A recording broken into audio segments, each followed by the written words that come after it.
Good afternoon and welcome to the Midday News. Here's what we have in the bulletin. The swearing in of 63 members of Parliament now underway at Gordon House. Prime Minister issues a strong warning to new cabinet. And later in sports, no medals for Jamaica on day 6 of World Championships. Thank you for joining us. I'm Carrie Simpson. Here are the details. Up first this afternoon, the swearing in of the new members of the Jamaican Senate is currently taking place at Gordon House. Businessman Keith Duncan is among the new faces on the government benches. On the opposition side, after his failed bid in representational politics, Alan Bernard joins newcomers Keisha Gay Anderson, Ramon Small Ferguson and Cleveland Tomlinson. Now we'll have more on this and the swearing in of MPs in primetime news at 7.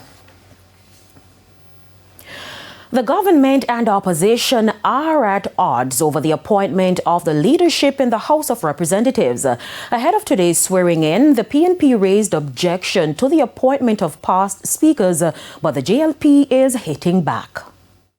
The People's National Party is asserting that the office of the Speaker of the House of Representatives must at all times embody impartiality, integrity and fairness in the management of parliamentary proceedings. And it's for this reason the opposition says it will not support the reappointment of neither Mrs. Marisa Dalrymple Philibert or Mrs. Juliet Holness to the position. In a release, PNP chairperson Dr. Angela Brown-Burke pointed to their handling of some matters, arguing there was confusion and inordinate delays in the tabling of critical reports to Parliament from the Auditor General and the Integrity Commission under their leadership. But in response, the Jamaica Labour Party accused the opposition of attempting to bully the governing administration into excluding two eminently qualified women from consideration for the post of Speaker of the House of Representatives.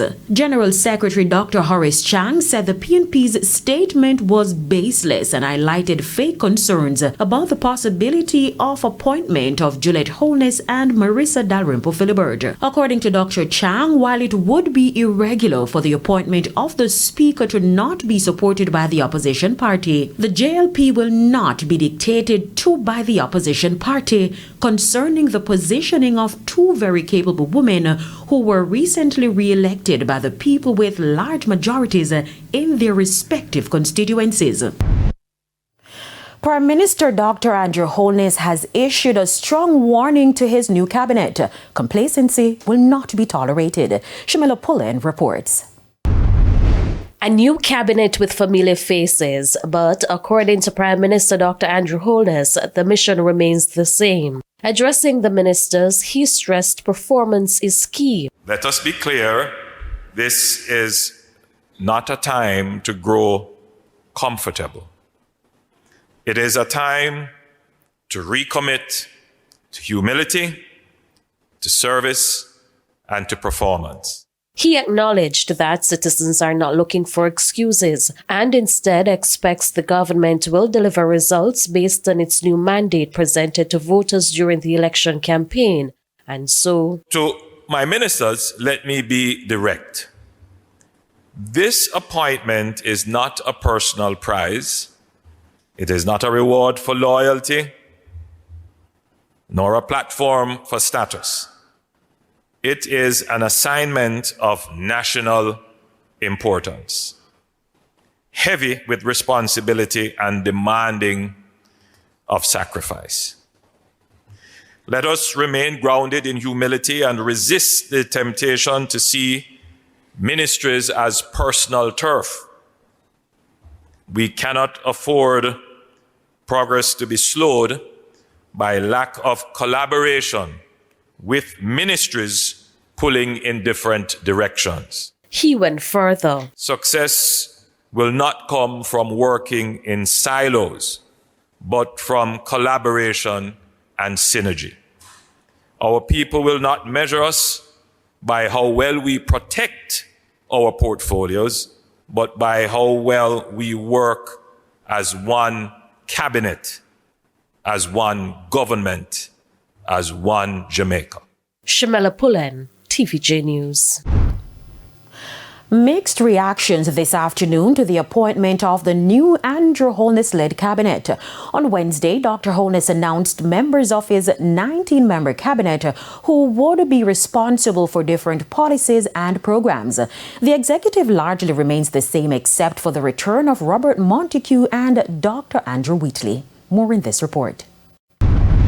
Speaking Wednesday on Beyond the Headlines with Dion Jackson Miller, president of the Jamaica Manufacturers and Exporters Association, Catherine Silvera says continuity in the cabinet is good. However, she says there is a need for greater engagement by the government in order to spur economic growth. In both political parties' manifestos, we all spoke to growth, and Jamaica has had little to no growth over the past 50 years.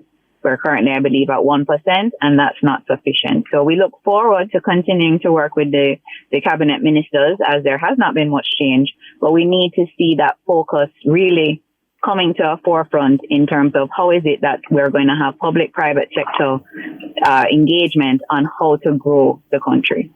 And President of the Union of Clerical, Administrative and Supervisory Employees, Vincent Morrison, has expressed disappointment in some of the cabinet appointments. He believes trade unionist Cavan Gale could have been placed at the helm of the Labour Ministry. I am disappointed that Colonel Charles Jr.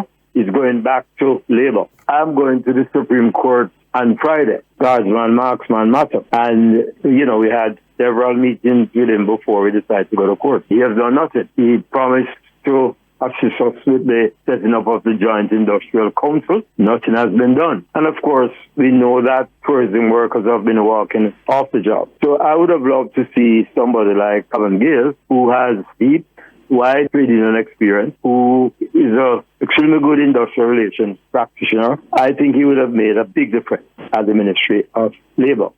In the meantime, Mr. Morrison says Ambassador Audrey Marks should have been appointed Minister of Industry, Investment and Commerce. Antonia Atkinson, TVJ News. The PNP candidate for West Central St. Andrew, Paul Buchanan, has applied to the constituted authority to void the September 3 election results in the constituency. Preliminary results show Prime Minister Dr. Andrew Holness leading with 7,054 votes to Buchanan's 4,953. The PNP claims the poll was marred by violence, voter intimidation and irregularities. This include disruption at Seaward Primary, delays in ballot box delivery, voter suppression and electronic ID issues. Now the authority has 2 weeks to rule on the matter under the Representation of the People Act. Minister of Local Government and Rural Development Desmond McKenzie describes as shocking and an unwelcome development news of the tragic passing of Councillor for the Petersfield Division, Patrick Forrester.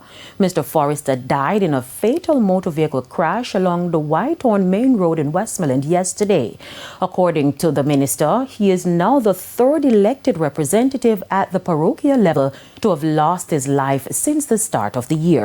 Mr. McKenzie says he is saddened to lose any member of the community of local government practitioners.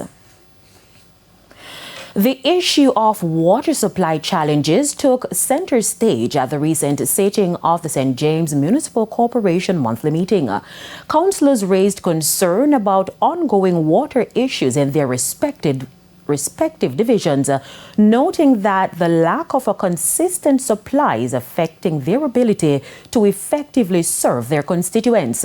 Responding to the concerns, acting water production engineer at the National Water Commission, Auburn Green, explained that the NWC is exploring several measures to improve the situation. Appleton Hall facility. As a result of that, then some of those areas that you have mentioned will be experiencing the low or no water complaints. What we are doing now is to see how best we can regulate by locking off other systems so as to build storage and then pump to the Salt Spring pumping station, which relieves the water from there to the area. It is time for a break, but stay with us. More stories when we return.